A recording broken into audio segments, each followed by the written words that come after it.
ශ්‍රද්ධාවන්ත වාසනාවන්ත ගුණවන්ත සත්පුරුෂ පින්වත්නි, අද නිකිණිපුර පසළොස්වක පොහොය දවසේ උදේ කාලයට නියමිත ධර්මානුශාසනාව ශ්‍රවණය කරන්නට සූදානම් වන මොහොත. අද දවසේ උදෑසන මේ සූත්‍ර දේශනාවෙන් ඔයත්තන්ට උපාසකෙක් තුල අන්තර්ගත විය යුතු කරුණු කිහිපයක් සිහිපත් කරන්නට බලාපොරොත්තු වෙනවා. අපි බෞද්ධ වශයෙන් බණ අහනවා, සිල් රකින්නවා, දන් දෙනවා. බුදුරජාණන් වහන්සේගේ සිව්වණක් පිරිසට ඇතුළත්.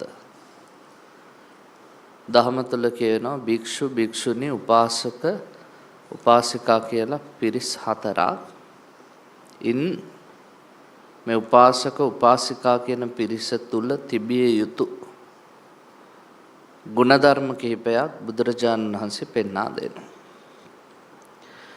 මේ සූත්‍රයේ පින්වත්නි අංගුත්තර නිකායේ මුණ ගැහෙන එකක්. සූත්‍රයේ නම වේසාලික උග්ග සූත්‍රය. වේසාලික උග්ග සූත්‍රයේ දේශනා කළේ විශාලා මහනුවර හිටපු උග්ග කියන ගෘහපතියා මුල් කොටගෙන. අපේ ත්‍රිපිටකය ගත්තහම පින්වත්නි ත්‍රිපිටකයේ තියෙන උග්ගලා ගොඩ දෙනේ. හත්තිගාමක උග්ග කියලා ඉන්නවා, වේසාලික උග්ග කියලා ඉන්නවා, උග්ග ගෘහපතියා ඉන්නවා, ඊළාට උග්ග සේන ඉන්නවා. උග්ග කියන නම ටිකක් ප්‍රසිද්ධයි.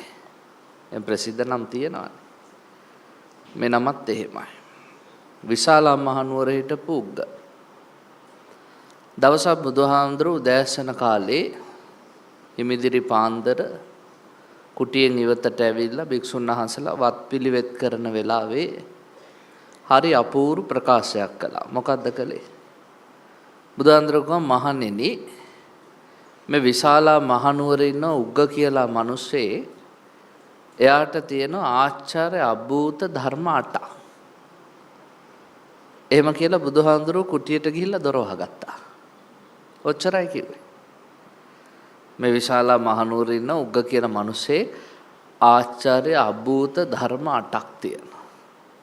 දැන් බුදුහාමුදුරුවෝ කලේ මම හිතන්නේම හොඳ ඉගෙනුම් ක්‍රමවේදයක්. අධ්‍යාපනයේ පරමාර්ථ ගැන කියද්දී ලෝටන් කියන අධ්‍යාපනඥයා කියන අධ්‍යාපනයේ ප්‍රධාන පරමාර්ථයේ විත්තේ ප්‍රශ්න අසන දරුවන් බිහි කිරීමයි. එහෙම නැත්නම් මේ කටපාඩම් කරලා ගිරව් වගේ එහෙම ඉන්න අය නෙවෙයි. ළමයාටම දැනුම සොයාගෙන යන්න ඉඩ දෙන්න. දැන් මම විශ්වවිද්‍යාලේ ඉන්න කාලේ මට මතකයි අපිට ඉගෙනුවා මහාචාර්ය සරත් විජේසූරිය මැතිතුමා. එතුමාගේ දේශන හරිම අපූරුයි. බොහොම ලස්සනට දේශනය කරලා එතුමා දේශනේ අවසන් කරන්නේ එතුමටම ආවේනික ක්‍රමයකට. මොකද්ද? අර කියෝ ඉන්න ගමන් එකපාරට කියනවා ජීවිතේ යනු නොතිත් ආශාවන් හඹා යාමද මෙහි අවසන කුමක්ද? හොඳයි, අද එතනින් ඉවරයි. හෙට ඉඳන් කතා කරමු. බලන්නකො ප්‍රශ්නාර්ථකට ගෙනල්ලා එකපාරට නැවැත්තුවා. එතන ඉඳන් ශිෂ්‍යයා බස් එකේ යද්දිත් කල්පනා කරනවා මොකද්ද මේ කිව්වේ කියලා. නේද? නැස නැවැත්තුවේ කොතනද? ජීවිතේ යනු නොතිත් ආශාවන් හඹා යාමද මෙහි අවසන කුමක්ද? හොඳයි, එතන ඉඳන් අනිත් දවසේ. අපි අනිත් දවසේදී ගොඩාක් ඒවා ඒ ගැන හිතලා ඉවරයි. මතක තියාගන්න. ගුරුවරයා කියන්නේ එහෙමයි. බුදුහාමුදුරුවෝ කියනවා මේ උග්ගගාව තියනවලු ආචාර්ය අභූත ධර්ම 8ක්. උන්වහන්සේ කුටියට වැදුනහම එතන හිටපු එක ස්වාමීන් වහන්සේ නමකට පේනව නේද? 1000කට බණ කිව්වහම සමහර වෙලාවට ඒක ප්‍රයෝජනෙ ගන්න එක්කෙනයි. කමක් නැහැ. ඉතින් බණ කියන එක අපරාධ වෙන්නේ නැහැ. එක හාමුදුරු කෙනෙක්ට හිතුණා මොනවද මේ 8 කියලා හොයන්න ඕනේ කියලා. උන්වහන්සේ පාත්‍රසිවුරු අරගෙන උදේ පාන්දරම උග්ග ගෘහපතියාගේ ගෙදරට ගියා. උග්ග බොහොම සන්තෝෂෙන් පිළිගත්තා. ස්වාමිනී වඩින්න ස්වාගතා. බොහොම ආසාවෙන් පිළිගත්තා. හාමුදුරුවෝ වැඩියට පස්සේ ආසනයක් පිළියෙල කරා, වන්දනා කළා, පැත්තකින් මිටි ආසනයකින් වාඩි වුණා. වාඩි වෙලා සුව දුක් අහපුවම හාමුදුරුවෝ කියනවා බුදුහාමුදුරුවෝ අද මෙහෙම කිව්වා නෝය. උග්ග ගෘහපතියා ළඟ ආචාර්ය අద్භූත දේවල් 8ක් තියෙනවා කියලා කිව්වා. ඒ මොනවද කියලා දැනගන්නයි ආවේ. උග්ග මොකද්ද කිව්වේ? අනේ ස්වාමීනි මම නම් දන්නේ නැහැ මේ මොනවද කියලා. බුදුහාමුදුරුවෝ මොනවා හිතාගෙන එහෙම කිව්වද කියලාවත් මම දන්නේ නැහැ. හැබැයි මම දන්න විදිහට මංගාව තියෙන දේවල් 8ක් නම් කියන්න පුළුවන්. බලන්නකො ඉස්සර මිනිස්සු කොච්චර අවංකද කියලා.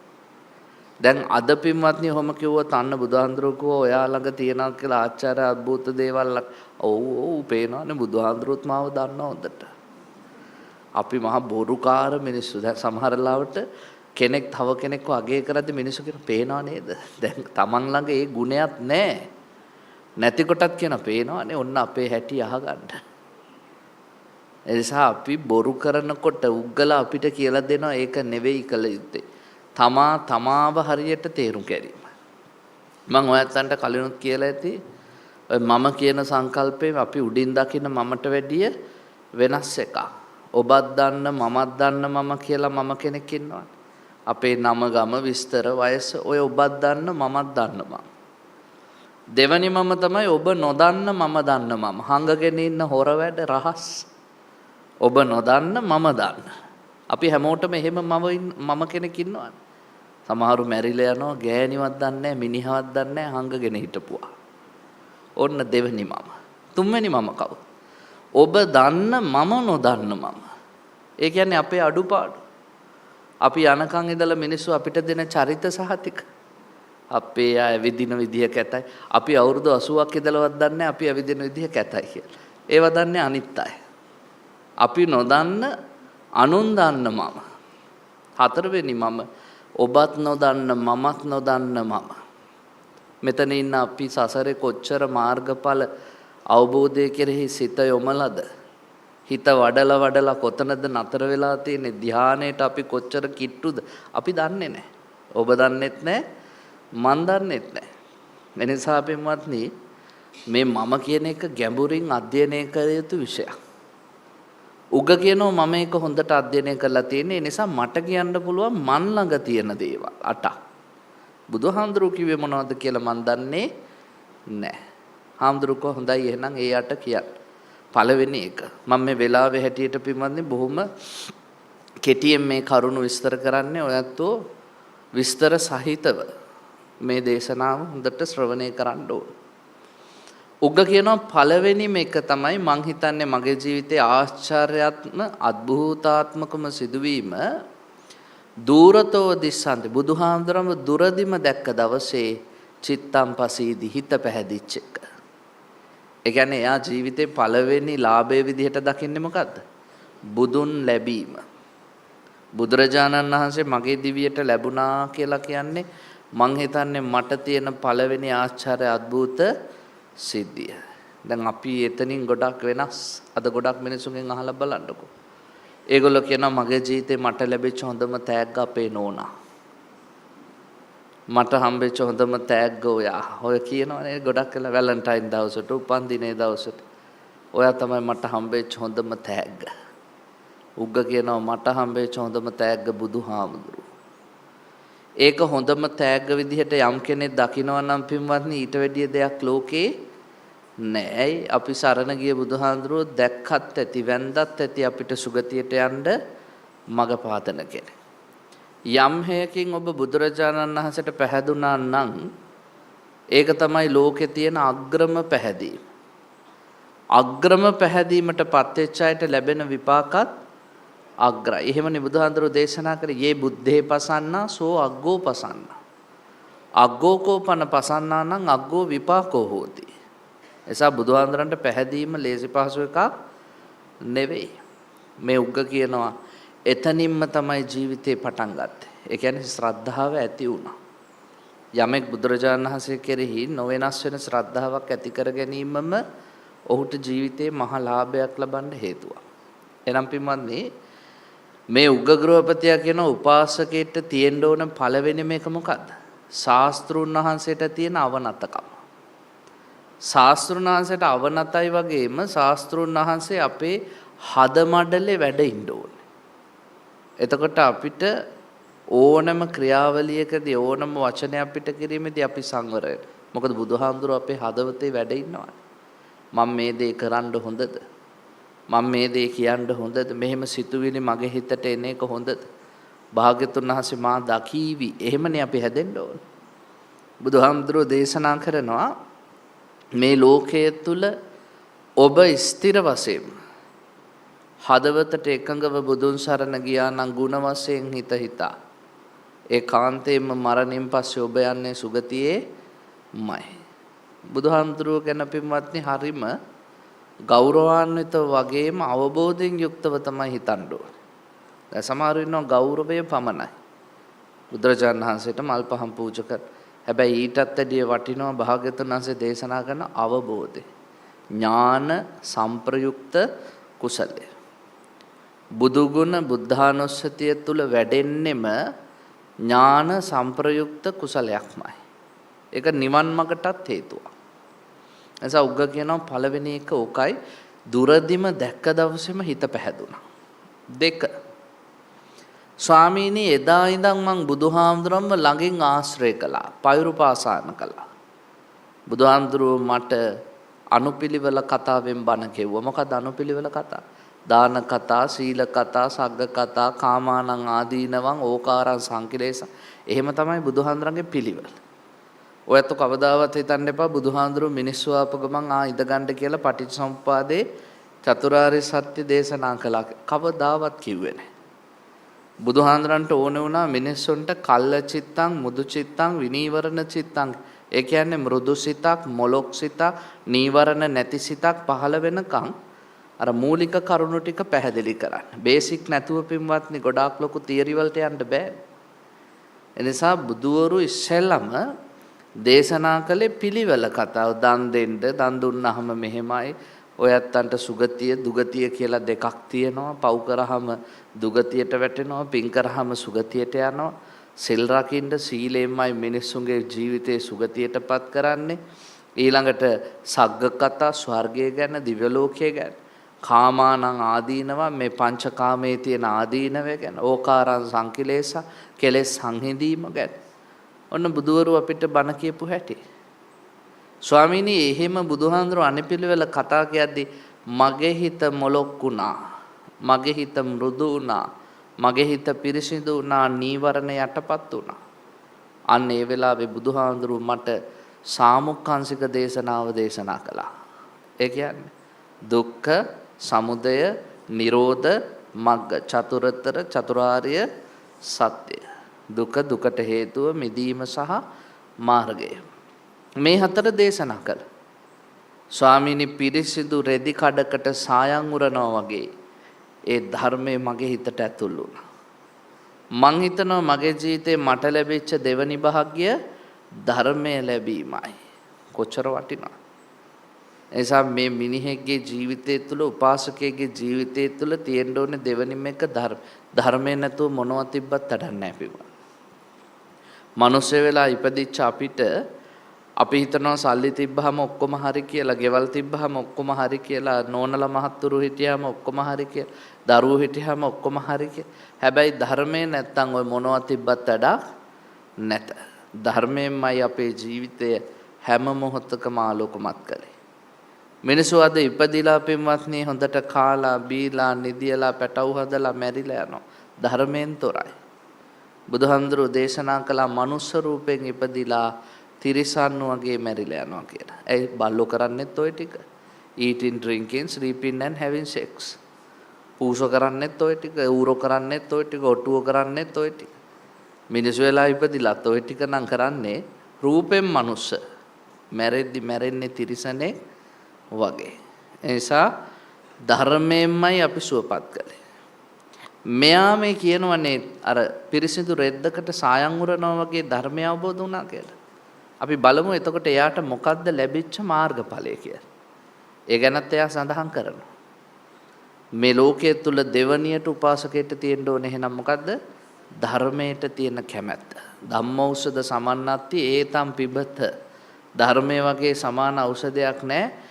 එයම පානය කරන මේ උදේ පාන්දර ඇවිල්ලා තියෙන එක බොණ්ඩ. බුදුහාඳුර කියන්නේ එහෙමයි ධර්මයේ නැමැති ඔසුව බොණ්ඩ. බිව්වහම කායික මානසික ලෙඩ ඔක්කොම සංහිඳෙනවා, සුව වෙනවා. 3. ස්වාමීනි මගේ 3 වෙනි ආශ්චර්යය මේකයි. මට යම් දවසක එහෙම බණ අහහා ඉඳිද්දි හිතුණා බ්‍රහ්මචර්ය සීලය පංචමක කොට පන්සිල් රකින්න. ඒ කියන්නේ පන්සිල් රකිද්දි මෙයා පන්සිල් පද පහේ රැක්කේ කාමේසු මිච්ඡාචාර සිල්පදනේ, කාමයන්ගෙන් ඈත් වීම, වැරදි කාම සේවනයෙන් දුර වීම. මෙයාට හිතුණලු හැමදෑම එකම තැන ඉන්න ඕනේ නැහැ, මෙතනින් උඩට සීලය රකින්න ඕනේ. බ්‍රහ්මචර්ය සීලය පංචමක කරලා, ඒ කියන්නේ කාමේසු මිච්ඡාචාර වෙනුවට අබ්‍රහ්මචර්ය සියලු කාමයන්ගෙන් වෙන්වීමේ සිල්පදේ සමාදන් වෙන්න හිතලා මම සියලු කාමයන්ගෙන් නිදහස් වුණා. එහෙම වෙන්න පුළුවන් හේතුවත් ධර්මදේශනාව අවසාන වෙද්දී ඔයත්තන්ට මේ කියනවා. හරිම අපූර්ව සිද්ධියක්. මතක තියාගන්න ඔයත් බෞද්ධයෝ වෙලා ඉපදිද්දී අම්මා තාත්තා බෞද්ධයෝ නම් ඔයත්තන්ට උපතින්මනේ පන්සිල් ටික හම්බ වෙන්නේ. හැබැයි උපතින් පන්සිල් ටික හම්බ වෙච්ච බෞද්ධයෝ පන්සිල් වලින්ම මැරිලා යන්න ඕනේ කියලා කතාවක් නෑ. ඔයත්තන්ට පුළුවන් ඊට වැඩිය උසස් සීලයක් රකින්න. දැන් සීලේ තියෙනවනේ, gedara ඉඳන් පුළුවන් ඔයත්තන්ට ආජීව අෂ්ටමක සීලය රකින්න. නේද? අර ආජීව අෂ්ටමක සීලේදී ඔයත්තෝ ටිකක් වෙනස් වෙනවනේ. පරුසා වාචා, පිසුනා වාචා, සම්පප්පලාපා, මිච්ඡා ආජීව, ඒ ටිකත් එකතුන මේ පන්සිල් වලට වැඩිය හොඳ සීලයක්. ඒක ඇත්තටම අපේ බෞද්ධ අපේ සීලය. පන්සිල් කියන්නේ බෞද්ධ සීලයක් නෙවෙයි. ඒක ලෝකේ පැවතිච්ච න්‍යායක්. බුදුහාමුදුරුවෝත් ඒක ගත්තේ කොහෙන්ද? ජෛන ආගමේ. නිගණ්ඨනාථ පුත්තගේ ශාසනය තමයි පන්සිල් කියලා එකක් තිබ්බේ. බුදුහාමුදුරුවෝ කිව්වා හොඳයි මේක. ජෛන මහාවීර උගන්වනවා පන්සිල් කියලා එකක්. අපිත් ඒක අපේ අයට කියමු. ඇයි? ලෝකේ අදටත් පින්වත්නි ඕනම රටක නීතියෙන් මේ පහ තහනම්. ඒ නිසා බුදුහාමුදුරුවෝත් පවතින නීතියට අනුගත වෙච්ච ශාස්ත්‍රවරේ. බෞද්ධයන්ට ඊට වැඩිය හොඳ සිල් බුදුහාමුදුරුවෝ කියලා දීලා තියෙනවා. ආජීව අෂ්ටමක සීල. ඊළඟට පොය දවසට උපෝසත අෂ්ටමක සීල. ඊළඟට එතනින් ගිහිලා ගෘහස්ත දස සීල් කියලා තියෙනවා. සාමණේරෙක් බවට පත් වෙලා මහාන වෙලා සාමණේර දස සීල් රකින්න පුළුවන්. ගිහි ජීවිතයේ ඉඳගෙන නවංග උපෝසත සීලය. දැන් ওই සිල් ගන්න දවසට 8ක් හාමුදුරුවෝ සිල් දෙනවනේ. ගිහියන්ටත් පුළුවන් තව එකක් වැඩිපුර. අද දවසම මම මෛත්‍රී සහගතව ඉන්නවා කියලා නවංග උපෝසත සීලයක් රකින්න. එතකොට සිල්පද 9ක්. පින්වත්නි මේ සිල්පද වැඩි කර ගැනීම නෙවෙයි කාරණේ. කුමක් හෝ සීලයක් තුළ ස්ථාවර වීම. ඒ නිසා Tamanට පුළුවන් නම් පන්සිල් තුළ ස්ථාවර වෙන්න තව පියවරක් ඉදිරියට තියන්න නෑ. මම තව සිල්පදයක් වැඩි කරගන්න. මොකක් හරි එක සිල්පදයක් හරි හරියට රැක්කොත් සසර අපිට සුගතියක් උදා කරගන්න පුළුවන්.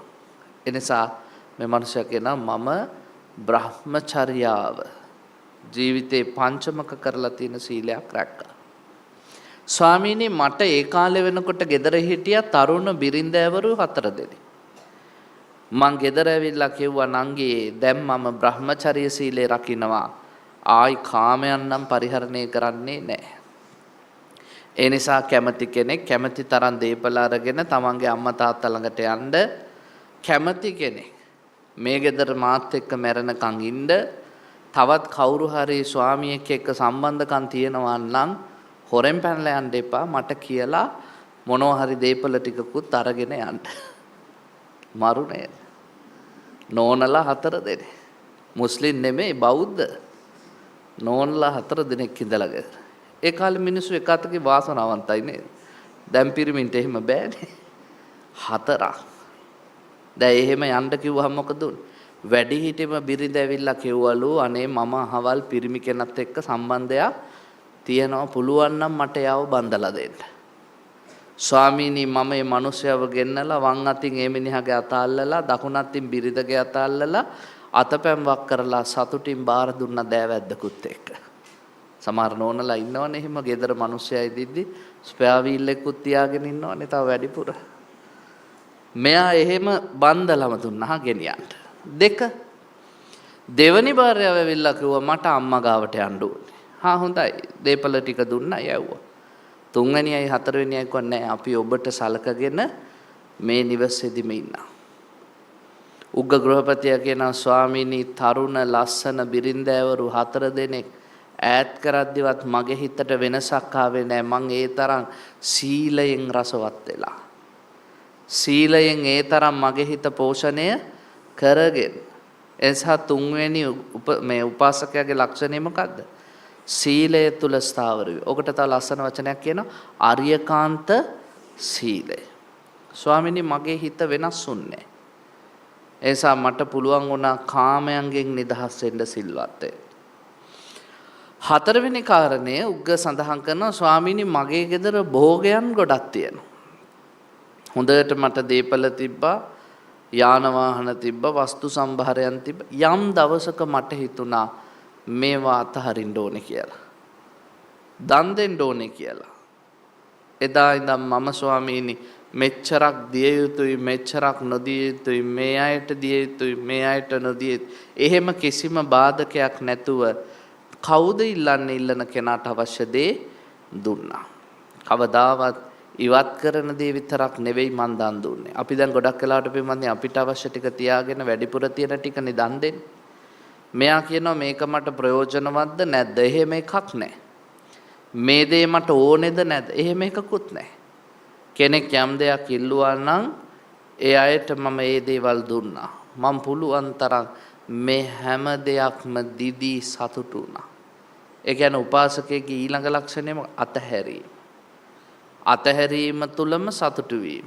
දැන් දානය කියන එක පින්වත්නි ලෝකේ හැම ආගමකම තියෙනවා. කතෝලික ආගමෙත් දන් දීම කියලා එකක් තියෙනවා, මුස්ලිම් ආගමෙත් තියෙනවා, Hindu ආගමෙත් තියෙනවා. දානය කියන්නේ දීම. එතකොට බුදුදහම විතරක් වෙනස් වෙන තැනක් තියෙනවා. බුදුහාමුදුරුව අපිට කියනවා දානය කියන්නේ දීම නෙවෙයි. මොකක්ද එහෙනම් දානය කියන්නේ? බුදුදහමට අනුව දානය කියන්නේ අතහැරීම. හිමාලය කන්ද තරම් උසට පින්වත්නි දන් දුන්නත් වැඩක් නැහැ හිතින් අතහැරලා නැත්තම්.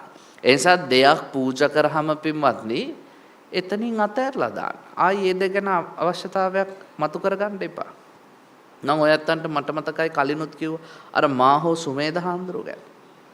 මාහෝ සුමේද හාමුදුරුවෝ කියන්නේ ලංකාවේ හිටපු ප්‍රබල ස්වාමීන් වහන්සේ නම. අවුරුදු 29ක් උන්වහන්සේ කැන්සර් එකක් යටපත් කළා භාවනාවේ ශක්තිය.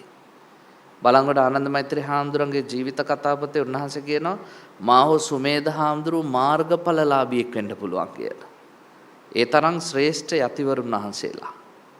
උන්වහන්සේට හිතුණා අවසාන කාලේ මැරෙන්න කලින් රුවන්වැලි සෑයට අසදෘස මහ පිංකමක් කරන්න. ලංකාව වටේම සෙනග උන්වහන්සේට හිටියා කැමැත්තෙන් ප්‍රසාදේ. ඒ මිනිස්සු එකතු කරගෙන රුවන්වැලි සෑයේ තිබ්බ ලස්සන පිංකමක් කවුරුත් පූජා නොකරන වටිනා දේවල් ගෙනහිල්ලා ඇද්දල ගජමුතු රන් රිදී මුතුමැණික් එකතු කර උන්වහන්සේ ලස්සන පිංකමක් කළා. පූජාව ඉවර වෙලා පින්වත්නි සුමේද හාමුදුරුවෝ රුවන්වැලි සෑයේ පඩිපෙළ බහිද්දී අර ගිහින් හිටපු මිනිස්සු පූජා ද්‍රව්‍ය බෙදා ගන්න ගහගත්තා. හිතා ගන්නකො ඉතින් පන්සල් වල ඥානාරාමේ නම් මම දැකලම නැහැ. හැබැයි ගොඩක් පන්සල් වල කටින පිංකම් ඉවරනහම බත් ටික කණ්ඩ ගහ ගන්න ගහගෙන ජීවිතේට බත් දැකලා නැහැ වගේ නේද? මේ ජීවිත කාලේ පුරාවටම පින්වත්නි අවසාන භෝජන සංග්‍රහය කියලා පොර කනවා. ඉතින් රන් රිදී මුතුමැණික් වලට කොහොම තියෙන්නද? පොරකද්දී ඒ පූජාවේ සංවිධායකයා ඇවිල්ලා කියනවලු මාහෝ සුමේද හාමුදුරුවෝ පඩිපෙළ බහිද්දී හාමුදුරනේ බලන්නකෝ අපි කරපු පින්කම අපරාධෙන්නේ. අරුන් ගහ ගන්නවා කිව්වලු පූජා වස්තු වලට. සුමේද හාමුදුරුවෝ පඩිපෙළේ නතර වෙලා පිටිපස්ස හැරිලවත් බලන්නේ නැතුව දායකයාගෙන් ඇහුවලු ඇයි දායකයෝ පූජාව දිහා හැරිලා බැලුවේ? පින දිහා හැරිලා බැලුවත් පූජා කරපු දේ දිහා හැරිලා බලන්න එපා කියලා උන්වහන්සේ පඩිපෙළ බහැලා කුටියට වැඩියලු. අතහැරීම යනුව යයි. මම පින්වත්නි මහව කයිකාවල රජමහා විහාරේ බණ කිව්වා දැන් සති දෙකකට කලින් මම ওই මාහෝ සුමේද හාමුදුරුවෝ ගැන කිව්වා. උන්වහන්සේගේ ගමනේ මහව. ඒ පාර පන්සලේ හාමුදුරුවෝ බණ ඉවරලා ගිලම්පස වලදන ගමන් කිව්වා පඬිත හාමුදුරුවනේ ඔබ වහන්සේ නොදන්න කතාවකුත් කියන්න. මේ ගමේ තාම ඉන්නවා සුමේද හාමුදුරුවොත් එක්ක ඔය පින්කමට ගිය උපාසක අම්මලා දැන් ගොඩක් වයසයි. මේ හාමුදුරුවෝ පූජා විවර වුණාට පස්සේ අපි මන්ද අර රුවන්වැලි සෑයේ පේසාවල්ලු තුන වැහෙන්න අටපිරිකර පූජා කරාලු. කොච්චරක්ද කියලා හිතන්නකො. පින්කම ඉවර වෙලා පින්කමේ සංවිධායකේ අටපිරිකර ලොරි දෙකක් හොරෙන් පැටවුවලු. පොලිසියෙන් අල්ලලා සුමේද හාමුදුරන්ට පණිවිඩය එව්වලු මේ හාමුදුරන්ගේ පූජාවේ අටපිරිකර ලොරි දෙකක් විකුණන්න යද්දී අහු වුණා කියලා. සුමේද හාමුදුරුවෝ පොලිසියට වැඩලා OIC මහත්තයාට කියනවලු දැන් පූජාව ඉවරයි. ඒවා පූජා කරලා ඉවර වෙච්ච දේවල් කවුරු කොහෙට කොයි ආකාරයෙන් ගෙනිච්චත් ඒවෙන් ඇති වැඩක් නෑ අතහැරලා දාන්න කිව්වලු. එතකොට ඒ හාමුදුරුවෝ මට කියන හාමුදුරනේ කොයි තරම් උන්වහන්සේ හිත හදලා ඇද්ද නේද? අපි එහෙම අතාරීද? අපි එහෙනම් අර FCID එකටත් දීලා හොයන්න කියලා මුල ඉඳන්. බලන්නකො සුමේදහාන්ලා කොච්චර අතහැරීම ප්‍රගුණ කළාද? ජේ.ආර්. ජයවර්ධන මැතිතුමා තමන්ගේ ඉඩම ඔය කැලණියේ මානෙල්වත්ත කියලා පූජා කරානේ සංඝයාට. කොහොම හරි පසු කාලීනව ඒ පූජා කරපු ස්වාමීන් වහන්සේ ඒක තව හාමුදුරු කෙනෙක්ට පැවරුවා. ඒ පාර ජයවර්ධන ජනාධිපතිතුමා ජීවිතේ තියෙන කාලේ අන්තිම කාලේ කැලණි විහාරයට ආපු වෙලාවේ මිනිස්සෙක් කියනවලු බලන්නකො ජනාධිපතිතුමා අර හාමුදුරු ඉඩම විකුණලානේ. ජයවර්ධන ජනාධිපතිතුමා පිටට තට්ටු කරලා කියනවලු මං ඒක පූජා කරලා ඉවරයි හාමුදුරුව විකුණන්න බැරි නම් උයාගෙන කාපු දෙන් කියලා. අතහැරි අපිට අද හිතේ ඒ ශක්තිය තියනවද? නෑ. මතක තියාගන්න පින්වත්නි අපි පූජා කරන්නේ අපිට ඕන දේවල්. අපිට ඕන දේවල් සංඝයාට පූජා කළා සංඝයා ඒක භුක්ති විඳීමයි කියලා අපි හිතනවා නම් ඒක අපේ මෝඩකම්. අපි සංඝයාගෙන් අහලා පූජා කළේ නෑ සංඝයාගේ අඩුපාඩු හොයලා පූජා කරේ නෑ. එහෙම දායකයෝ අඩුයි. ගොඩ දෙනෙක් පූජා කරේ පූජා කරන්න උවමනාවට Tamanට ඕන දේවල් අපි හිතමුකෝ. ඔයත් පන්සලට එනවා මොනවා හරි කිරිපිටි පැකට් එකක් පූජා කරා. පූජා කරන්නෙම මොනවද? ඔයත් ආසේවා. නම් කියන්න බෑනේ. නේද? පන්සල් වලට දෙනම ಜಾති තියෙනවා. හාමුදුරුවෝ ඒවා බොන්නේ නැහැ. මොකද හාමුදුරුවෝ 100ක් ගත්තොත් 95කට දියවැඩියාව. පන්සල් වල ඕවා බොන්නේ නැහැ. දායකයෝ ඒවා දීලා කියනවා බොණ්ඩලු. ඉතින් බොන්න නැත්තම් හාමුදුරුවන්ට අසනීප නම් ඒවා බොන්න බෑනේ. දීලා ඉවර වෙලා වැටයිනට වෙලා බලන් ඉන්නවා බොයිද දන්නේ නැහැ. ආයි කඩේටවත් යවයිද දන්නේ නැහැ. පතර කොලේකවත් ඔතලා කාට හරි දෙයිද දන්නේ නැහැ. ඔන්න අපි අතෑරලා නෑ දුන්නා නම් දුන්නා. ඒ නිසා උග්ග කියනවා උපාසකේ ගාව තියෙන්න ඕන හතරවෙනි එක තමයි අතහරින්න සූදානම් සිත. ඒක නැත්තම් වැඩක් නැහැ. ඒක එකපාරට කරගන්න බෑ පින්වත්නි. කොහොමද කරගන්නේ? තෝක තෝකං කනේ කනේ. හැමතිස්සෙම ටික ටික. හැමතිස්සෙම ටික ටික. බුදුහාඳුර උගන්වන්නේ එහෙමනේ. දජ්ජාප පස්මින් පියාචිතෝ. තියෙන්නේ ටිකද ටිකෙනුත් ටිකක් හරි දෙන්න. කෙනෙක් ඉල්ලද්දි නොදී ඉන්න එපා. තියෙන්නේ ටික නම් ටිකෙනුත් ටිකක් හරි දෙන්න. එහෙනම් උග්ග කියනවා හතරවෙනි ආශ්චර්යය මොකද්ද? අතහැරීම. 5. ස්වාමීනි මං යම් දවසක භික්ෂු සංඝයා ළඟට ගියා නම් ගියේම සකසාමයි නොසකසා නෙමෙයි. හාමුදුරුවෝ එක්ක කතා කරා නම් කතා කරේ සකසාමයි නොසකසා නෙවෙයි. හාමුදුරුවෝ ගැන හිතුවා නම් හිතුවේ සකසාමයි නොසකසා නෙවෙයි. ඒ කියන්නේ මහා සංවෘත කරපු කාය සංවරයකින් වාග් සංවරයකින් මනෝ සංවරයකින් තමයි සංඝයාත් එක්ක ගනුදෙනු කළේ. හාමුදුරුවෝ කියන්නේ හරි පරිස්සම් වෙන්න ඕන જાතියක්. ගිහියෝ හාමුදුරුවොත් එක්ක ගනුදෙනු කරද්දී පින්වත්නි හරියට පරිස්සම් වෙන්න. හාමුදුරුවෝ කියන්නේ ගින්දර. ගින්දරට ඕනෑට වැඩිය ලං වුණොත් පිච්චෙනවා. ගින්දරෙන් ආලෝකය ගන්න, ගින්දරෙන් ප්‍රභාස්වර ගතිය ගන්න, උණුසුම ගන්න, ඔබේ ජීවිත ආලෝකමත් කරගන්න. හැබැයි ගින්දරට ඕනෑට වැඩිය ලං වෙන්න යන්න එපා. ඒ නිසා හරි පරිස්සම් වෙන්න. මෙතනත් ඉන්නවනේ කාන්තාව වැඩිපුර. කාන්තාවන්ට බොහොම සෙනෙහසින් කියන්නේ. ස්වාමීන් වහන්සේලාත් එක්ක ගනුදෙනු කරද්දී හරි පරිස්සමෙන්. උන්වහන්සේලාත් එක්ක කතා කරද්දී මෛත්‍රී සහගත කායකාර. හරිම පරිස්සම් වෙන්න ඕන තැ. භික්ෂුන් වහන්සේලාට කතා කරද්දී ඔයත් පරිස්සම් වෙන්න ඕනේ. ඊළඟට මෛත්‍රී සහගත මනෝ කර්ම හාමුදුරුවෝ ගැන හිතද්දිත් පරිස්සමෙන් හිතන්න ඕනේ. හාමුදුරුවෝ පිළිබඳ ක්‍රියාත්මක වෙද්දී පරිස්සමෙන් ක්‍රියාත්මක වෙන්න ඕනේ. මං කාන්තාවන්ට බයින හාමුදුරුවෝ කෙනෙක් නෙවෙයි. හැබැයි කාන්තාව හරිම ප්‍රවේශම් වෙන්න ඕනේ. බුදුහාමුදුරුවෝ සෙනෙහසින් මේ කාරණා කිව්වේ. ආනන්ද ස්වාමීන් වහන්සේ බුදුහාමුදුරුවෝ මරණ මංචකේ ඉඳිද්දී අහනවා ස්වාමීනි ඔබ වහන්සේ පිරිනිවන් පෑවට පස්සේ කාන්තාවන් පිළිබඳව කෙසේද අපි පිළිපැදිය යුත්තේ? බුදුහාඳුරුවෝ වචන දෙකයි කිව්වේ. මොකක්ද? අදස්සනානං ආනන්ද. උන් දිහා බලන්නවත් එපා කිව්වා. බලන්නවත් එපා කිව්වා. ආනන්ද ස්වාමීන් වහන්සේ කිව්වා ඉතින් බලන්න වෙනවනේ. අනාලාපෝ ආනන්ද එහෙනම් කතා කරන්න එපා කිව්වා. කතා කරන්නත් වෙනවනේ. ඒ පාර බුදුහාඳුරුවෝ කිව්වා අම්මා වගේ කාන්තාවක් දැක්කහම අම්මා කියන සිත උපදවා ගන්න. සහෝදරියක් වගේ ගැහැණියක් දැක්කම සහෝදරිය කියන සිත උපදවා ගන්න.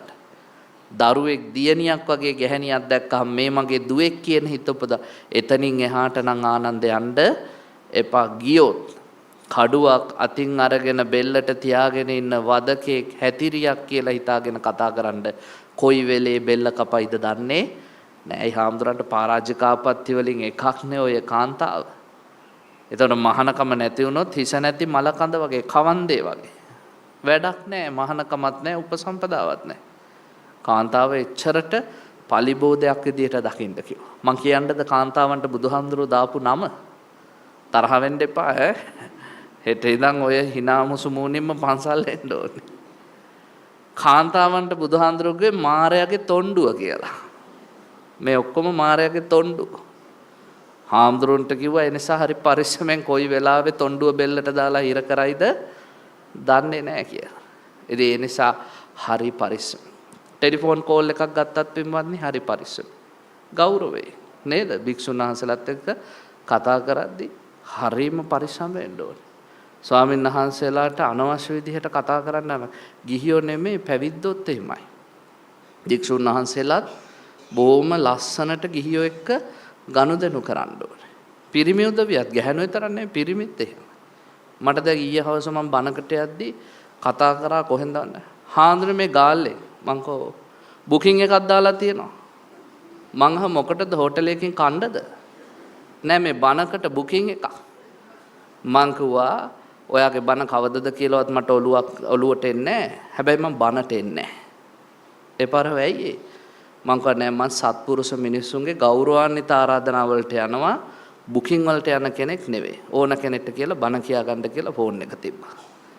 ස්වාමීන් වහන්සේ නමක් එක්ක කතා කරද්දී පින්වත්නි තියෙන්න එපා. සමහරු ඉන්නවා රෑ 11ට ස්වාමීනි ගෞරවයෙන් යුතුවයි කතා කරන්නේ දහම් ගැටලුවක් විසඳ. රෑ 11ට. ගෑනු අනිත් එක පිරිමිත් නෙවෙයි. ඒ ඇසෙන් කතා කරලා අනේ ඔබ වහන්සේගේ නම්බරේ හොයාගත්තේ හරි අමාරුවෙන් මං හරි ආසයි බණ අහන්න මං ඔබ වහන්සේගේ කටහඬට වහ වැටිලා ඉන්නේ. පින්වත්නි හරි පරිස්සම් වෙන්න. සමාධිය වඩන හාමුදුරු කෙනෙක්ට ඒ කටහඬත් බාධාවක්. එසා කාන්තාවෝ රෑ 7න් 8න් පස්සේ භික්ෂුන් වහන්සේලාට ගන්න මේපා. ගෙදර පිරිමි කෙනෙක් ඉන්නවා නම් එයාට කියන්න ඔයා කතා කරලා බලන්න. ස්වාමීන් වහන්සේට. කාන්තාවෝ කතා කරන්න උදේ කාලේ දවල් කාලේ. රාත්‍රියට ටෙලිෆෝන් කෝල් ගන්න යන්නත් එපා. ඒක හැදිච්ච කම. බුදුහාඳුරු කියන හරි පරිස්සම් වෙන්න උග්ග කියනවා මම සකසාමයි භික්ෂුව ඇසුරු කළේ. වචනයකින්වත් වැරද්දක් වෙන්න දුන්නේ නැහැ. ඊළඟට හාමුදුරුවොත් එක්ක හුරතල් වෙන්න යන්න එපා පින්වත්. ගෙදර ඉන්න මිනිස්සුත් එක්ක හුරතල් වෙන්න කිසි ප්‍රශ්නයක් නැහැ. හාමුදුරුවෝ එක්ක හුරතල් වෙන්න මොනවද දානෙට ඕනේ කියන්නකෝ. හාමුදුරුවෝ කියන කැමති දෙයක් ඉතින් හදාන්න කිසි ප්‍රශ්නයක් නැහැ. අපි ඕන දෙයක් වල අනේ නෑ කියන්නකෝ මොනවද ඕනේ. අපි යාළුවෝනේ. ආස දෙය කියන්නකෝ. පින්වත්නි බුදුහාඳුරෝ විනය නීතියක් පනවලා තියෙනවා. මහණෙනි ඉල්ල දන්වල දණ්ඩ යන්න එපා. හාමුදුරෝ ලෙඩෙක් නම් පුළුවන් කියන්න. හාමුදුරන්ට පුළුවන් මං අසනීප වෙලා ඉන්නේ මේ දේවල් හොඳයි මේ දේවල් හොඳ නැහැ. හැබැයි හාමුදුරෝ නිරෝගී නම් හාමුදුරන්ට එහෙම ඉල්ලලා දන්වල දණ්ඩ අවසරයක් නෑ. ඒ නිසා හාමුදුරුවන්ගේ සීලය පිළිබඳව ඔයත් දැනගන්න. මන්නම් කියනවා සමහර ලාවට මේ මායක තරහත් වෙනවා.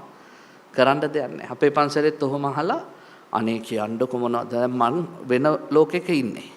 හවසට යන්න ඉන්න බණ ගැන කල්ප. එයා අහනවා මේ දානෙට මං කො පුළුවන් දෙයක් හදන්න. පොසම්බොලයි බතුයි නම් ගේන්න පුළුවන් ගේන්න හරි කැමතියි අපි. නමුත් අහනවා අනේ කියන්නකො. තුන්වෙනි පාර කියපු ගමන් මං කිව්වා බාස්කට් එකක් තියලා යන්න ඔයත් එපා දානෙත් එපා. යන්න පැත්ත පලාතකයි එන්න එපා කියලා. බලන්නකො පින්වත්නි හරි වදයක් නේ. අපි බොහොම මෛත්‍රියෙන් කිව්වහම ඕන දෙයක් ගේන්න කියලා ආයෙ අහනවා කියන්නකෝ. මෙයා කියනවා සකසාම භික්ෂුව ඇසුරු. ගුණවන්ත උපාසකයෙකුගේ උපාසිකාවකගේ ලක්ෂණයක්. එසා හාමුදුරන්ට හොඳට මෛත්‍රී සහගතව කතා කරන්න. අපේ හාමුදුරුවනේ පින්වත් ස්වාමීන් වහන්සේ එහෙම නේද? ඔය ස්වාමීන් වහන්සේලා කතා කරන්නේ බණවලට ආරාධනා කරද්දි ටෙලිෆෝන් කෝල් ගද්දි කිසිම විදිහකින් වැරදි විදිහට පාවිච්චි කරන්නේ නැහැ ඒ නිදහස. නේද? ගෞරවාන්විත වෙන්න ඕනේ. මෛත්‍රී සහගත වචී කර්ම. සමහර අය කතා කරද්දී අපිට හිතෙනවා කොහොම හරි මේ දේ කරලා දෙන්න ඕනේ කියලා. ඒ ගෞරවනීය බව තුල. ඊළඟට වැන්දත් බොහොම ගෞරවයෙන් මදින්න. ස්වාමීන් වහන්සේලාත් එක්ක ගනුදෙනු කරද්දී හරි පරිස්සම් වෙන්න. තායිලන්තේ එහෙම දැකලා ඇති නේද? තායි කාන්තාව තමයි මං හිතන්නේ ලෝකේ ආදර්ශමත්ම කාන්තාව. කවදාවත් ස්වාමීන් වහන්සේ නමකට අතකින්වත් පිරිකරක් පූජා කරන්නේ. තායි හාමුදුරුවෝ ගාව තියෙන පුංචි ලේන්සුව එල්ලනවා උන්වහන්සේ. පිරිමි කෙනෙක් පූජා කරොත් අතට ගන්නවා. ගෑනු කෙනෙක් පූජා කරොත් ලේන්සුව උඩට තියන්න කියලා හාමුදුරුවෝ ලේන්සුව අල්ලගෙන. තායි කාන්තාව භික්ෂුවකගේ මූණ දිහා බලන්නේ නැහැ. බිම බලාගෙන කතා කරන්නේ. සමහර වෙලාවට මම දැකලා තියෙනවා පින්වත්නි හාමුදුරුවෝ මේ පැත්තේ ඉන්නවනම් ගැහණු කතා කරන්නේ අතින් මූණ වහගෙන වැඳගෙන. ගෞරවාන්විතයි. ඒ නිසා හරියට පරිස්සම් වෙන්න ඕන තැ. බුදුරජාණන් වහන්සේගේ උපාසකයා කියන උග්ග මම සකසාමයි භික්ෂුව ඇසුරු කළේ. පස්වෙනි. 6. ස්වාමීනි එහෙම ගියාම ඒ හාමුදුරුවෝ මට බණ කිව්වොත් මං සකසාම ධර්මයේ ශ්‍රවණය කළා නොසකසා නෙවෙයි. ඒ කියන්නේ S2 කන් 2 මනස මුළු හිතම යොදලා මං බණ ඇහුවා. ආවට ගියාට ඇහුවේ නැහැ. ඔක නෙමෙයි ආශ්චර්යය. ඉතින් ඒ හාමුදුරුවෝ මට බණ කියන්න දක්ෂයෙක් නෙවෙයි නම් මං ඒ හාමුදුරන්ට බණ කිව්වා. ඕක තමයි මගේ 6 වෙනි ආශ්චර්ය අද්භූතය. එහෙම දායකයෝ අපේ රටෙත් හිටියා මතක තියාගන්න. මං ඊයේ පෙරේද දැක්ක ওই මාධ්‍ය channel එක මේ ස්වාමීන් වහන්සේ නම ඔය රැඩිකල් විදිහට කතා කරන බුදුහාමරන්ට ඌර්ණ රෝම ධාතුවක් නැහැ. ඔය දෙතිස් මහ පුරුෂ ඕවා බොරු සාහිත්‍යයෙන් ආපු ඒවා. එක්තරා මහාචාර්යවරයෙක් ගිහියේ පිටරටක ඉඳන් සජීවීව සම්බන්ධ වෙලා කියනවා හාමුදුරනේ බොරු කියන්න එපා. මෙන්න සූත්‍ර ත්‍රිපිටකයේ අහවල් සූත්‍රයේ මෙතන අටුවාව කියවන්න මෙන්න බුදුහාමරන්ට ඔය කියන ලක්ෂණ තිබ්බා. ඒවා වෙනස් වෙන්නේ නැහැ. බලන්න කොච්චර ශ්‍රේෂ්ඨ ගිහියොද. අද සමහර ස්වාමීන් වහන්සේලා ධර්මයේ කියලා අධර්මයේ වපුරවද්දී සත්‍ය කියලා මිත්‍යාව මිනිස්සුන්ට කියද්දී ගිහියෝ කියන නෑ ඕක වැරදි. නේද? අධර්මවාදීන්ට එරෙහිව සටන් කරන ගිහියෝ ඉන්නවා. හැබැයි ටිකයි ඉස්සර එහෙම නෑ. ඉස්සර මිනිස්සු හාමුදුරුවෝ ගැන හොඳට දැනගෙන හිටියා. ධර්මයේ විනය ගැන හොඳට දැනගෙන හිටියා. ඒ නිසා ඒ සිල්පද කඩන්න මිනිස්සු උත්සාහ කළේ නෑ. ඔය ඇත්ත හොඳට ධර්මයේ දන්නවා නම් විනය දන්නවා නම් ඔය ඇත්ත සංඝයා එක්ක සෙල්ලම් කරන්න යන්නෙත් නැහැ. සාමාන්‍යයෙන් ගිහි සමාජයේ ස්වરૂපය තමයි පින්වත්නි මැටියෙන් උනත් කමන්නේ බලලා මියෝ අල්ලනවා නම් කොහොම හරි කියලා වැඩේ කරගන්න.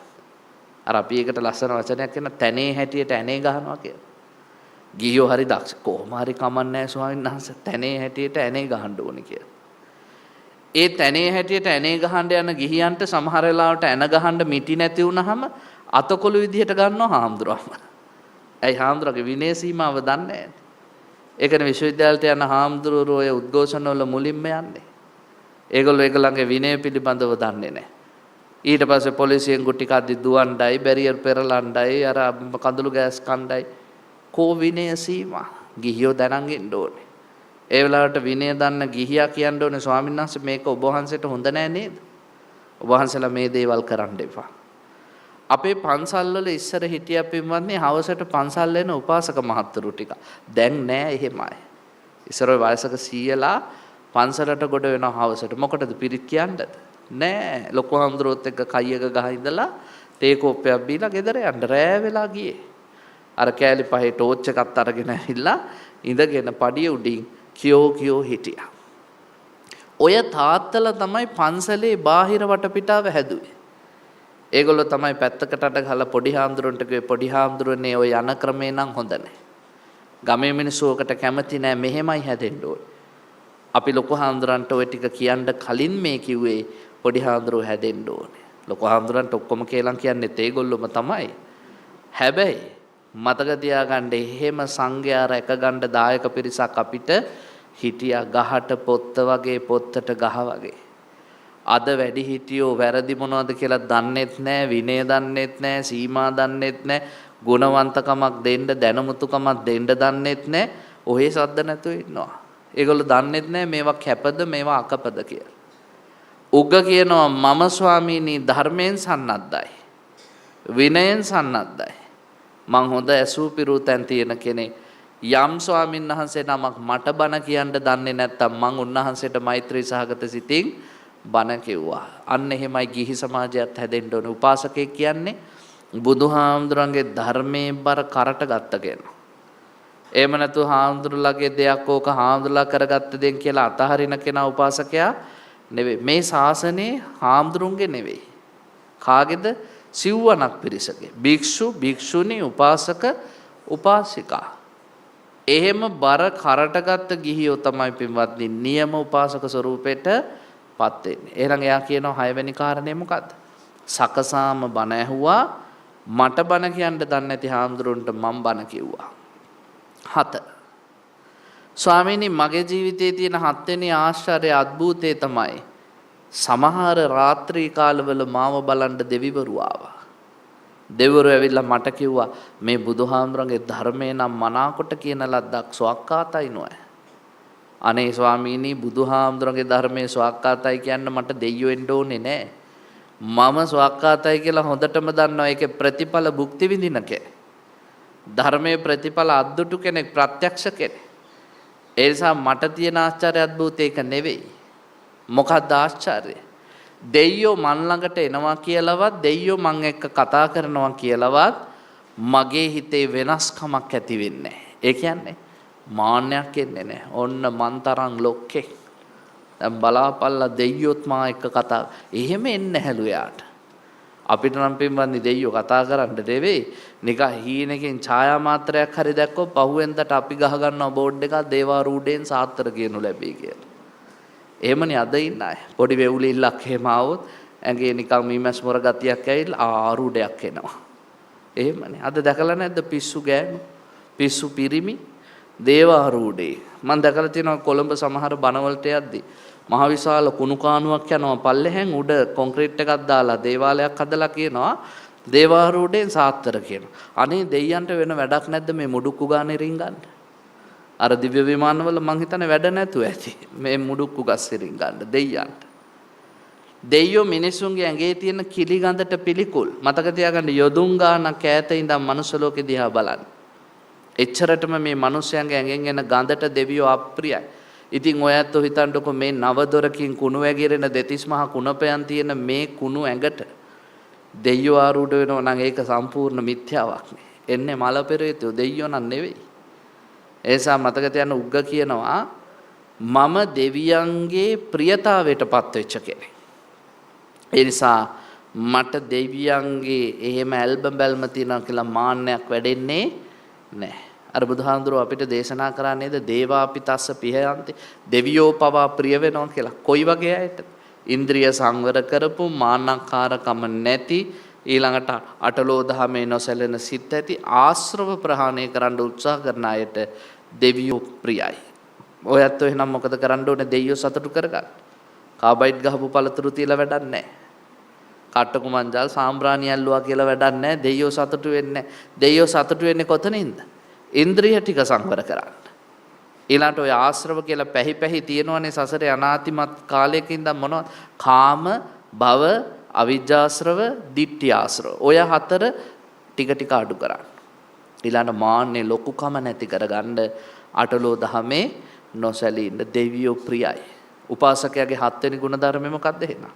උපාසකයා දෙවියන්ට ප්‍රිය වෙන කෙනෙක් බවට පත් වෙන්න ඕනේ. 8 ස්වාමීනි මගේ තියෙන 8 වෙනි ආචාර්ය අභූතේ තමයි යම් දවසක මම බුදුහාමුදුරන්ට කලින් මැරුණොත් බුදුහාමුදුරුවෝ මගේ මල ගෙදරට ඒවි. එයාට විශ්වාසයි බුදුහාමුදුරුවෝ එනවා කියලා. බුදුහාමුදුරුවෝ මගේ මල ගෙදරට ඒවි. බුදුහාමුදුරුවෝ එදාට මිනිස්සුන්ට කියයි සසරට බැඳලා තියෙනවා නම් සංයෝජන 10කින් ඒකෙන් පළවෙනි 5ම මේ උග්ගගාව නැත කියලා බුදුහාමුදුරුවෝ සිංහනාද කරයි. ඒකත් මගේ ආශ්චර්යයක් අද්භූතයක්. දැන් අර මුල් ප්‍රශ්න ටික ඔක්කොටම උත්තර හම්බුණා. එයා නොකිය කියනවා ස්වාමීනි මං ඉන්නේ අනාගාමී ඵලයේ කියලා. මුලින් කිව්වේ නෑ ගෑනු අතෑරියයි කාමයන්ගෙන් නිදාසුනේයයි බ්‍රහ්මචර්යාව පංචමක කොට රැක්කේයයි ඒව මොකවත් කිව්වේ නෑ. ඒ කියන්නේ පේනව නේද? සාමාන්‍යයෙන් ওই රහත් වෙච්ච අය අනාගාමී වෙච්ච අය තැන් තැන් වල කිය ඇවිදින්නේ නෑ YouTube නාලිකා තියාගෙන මං රහත් වරෙල්ල වාද කර. ඒව කරන්නේ නෑ රහතන් වහන්සේලා. මමත්වයක් නෑනේ. ඒ නිසා මෙයා කියනවා ස්වාමීනි පංච ඕරම් භාගීය සංයෝජන මන් තුල නැතයි බුදුහාමුදුරු කියයි. ඕකත් ආශ්චර්යයක්. කාම මේ සක්කාය දිට්ඨි විචිකිච්ඡා සීලබ්බත පරාමාස කාමරාග පටිග රූපරාග අරූපරාග මාන උද්දච්ච අවිජ්ජා මේ 10න් සක්කාය දිට්ඨි විචිකිච්ඡා සීලබ්බත පරාමාස නැති කරාම සෝවාන් කාමරාග පටිග තුනී වුණාම සකෘදාගාමි තුනී වෙච්ච කාමරාග පටිග සම්පූර්ණයෙන් නැති වුණාම අනාගාමි. ඒ කියන්නේ මුල පහම නැහැ. මුල පහ කියන්නේ මේ ලෝකයේ ඔය කාම ලෝක වලට අපිව බැඳලා තියෙන සංයෝජන. පහළ ලෝක වලට බඳින ඒවට කියන ඕරම් භාගීය. තව තියෙන්නේ පහයි. මොනවද? රූප රාග, අරූප රාග, මාන උද්දච්ච, අවිජයවට කියන උද්දම් භාගීය. ඉහළ ලෝක වලට බඳින ඒවා. දැන් මේ ඕරම් භාගීය පහ දුරු කළා කියන්නේ අනාගාමි නම් මැරිනහම යා කෙලින්ම පහළ වෙන්නේ කොහෙද? සුද්ධාවාස බ්‍රහ්මතලයේ හේදිම පිරිනවම් පාලා සසර ගමන නිම කරනවා. ස්වාමීනි මං එහෙම කෙනෙක් කියලා කිව්වා. මේ හාමුදුරුවෝ බොහොම ලස්සනයි කියලා. ඒ පාර උග ගෘහපතියා කිව්වා දැන් හොඳටම දවල් වේගනක් වෙනවා දානේ ටික වලදමු. දනුත් දුන්නා. හාමුදුරුවෝ දානේ ටිකක් අන්නදලා නැවත පන්සලට එද්දී භාග්‍යවතුන් වහන්සේ මිදුලේ හිටගෙන ඉන්නවා. කොහෙද මහන ගියේ? ස්වාමීනි මම ඔබ වහන්සේ උදේ කිව්වනේ උග ගෘහපතිය ළඟ ආචාර්ය කරුණු 8ක් තියෙනවා කියලා. මං ඒ ටික දැනගන්නයි ගියේ. බුදුහාමුදුරන්ට ඇත්තටම සතුටු හිතෙන්න ඇති නේද? තමන්ගේ ශිෂ්‍යයා ගැන. මොකද හෝම්වර්ක් කරේ එක ළමයයිනේ අනිත් අයට මතකත් නැහැ. ගෙදර වැඩ කළේ එයා විතරයි. එයාට හග්ගාලා ඒකට ප්‍රතිචාර දැක්වුවා. බුදුහාමුදුරුවෝ කිව්වා ඉතින් උග්ග කිව්වද? ඔව් ස්වාමීනි කරුණු 8ක් කිව්වා. මොනවද? අර හාමුදුරුවෝ දැන් කියනවා පළවෙනි එක මේකයි, දෙක මේකයි, තුන මේකයි. මට කියන්න පුළුවන් ද ඔයත්තන්ට කෙටියෙන් මොනවද කියලා? අංක 1 බුදුන් ලැබීම. දෙවෙනි එක ධර්මයේ මුණ ගැසීම. තුන්වෙනි එක සිල්වත් භාවය. හතරවෙනි එක අතහැරීම. පස්වෙනි එක සකසාම සංඝයා ඇසුරු කිරීම. හයවෙනි එක හොඳට ධර්මයෙන් විනයෙන් සන්නද්ධ වීම. හත්වෙනි එක දෙවියන්ට ප්‍රිය කෙනෙක් විදිහට ජීවත් වීම. අටවෙනි එක අපේ බුදුහාමුදුරුව අමාරුවෙන් අවබෝධ කරගත්ත ධර්මයේ තුල කියන මාර්ගඵලයකටපත් වෙන්න උත්සාහ කිරීම. මෙන්න උපාසකයේ ගුණ. ඔය ටික කිව්වා. බුදුහාමුදුරුව මොකද්ද කළේ? සාදු සාදු ආවුසෝ හොඳයි හොඳයි ස්වාමීනි ඔබ වහන්සේ හරි ලස්සනට වැඩේ කළා. බුදුහාමුදුරුව ප්‍රකාශයක් කරනවා සිංහනාදයක්. බුදුරජාණන් වහන්සේ උදේ කිව්වා නම් ආශ්චර්ය අద్భుත ධර්මාටකෙන් උග්ග ගෘහපතියා සමන්නාගතයි කියලා. ඒ අටම උග්ග ගෘහපතියත් කියලා තියෙනවා. ඒ නිසා මේ දේශනාව දායකයන්ට කියලා දෙන්න. උපාසකයන්ට උපාසිකාවන්ට මේ කරුණ වලින් සමන්නාගත වුණොත් බුදුහාඳුරන්ගේ ශ්‍රාවකෙක් බවට පත් වෙන්න පුළුවන් කියලා බුදුහාඳුරු මතක් කරා. ඕක තමයි වේසාලික උග්ග සූත්‍රය. දැන් ඇත්තටම ඔයත් කියන්න බලන්න උදේ පාන්දර අද නිකිනි පොය දවස් ඉස්සෙල්ලම් බණ කිව්වේ මමනේ. ඔයතන්ට ওই සූත්‍රය අහපුවම හිතෙන්නේ නැද්ද අපිටත් එහෙම කෙනෙක් වෙන්න තිබ්බනම් කියලා? හිතුණට මදි ඒ අනුව වැඩ කරන්න. නේද? මමත් එහෙමයි පින්වත්නි මම මහාන වෙන්නේ අවුරුදු 20 දී.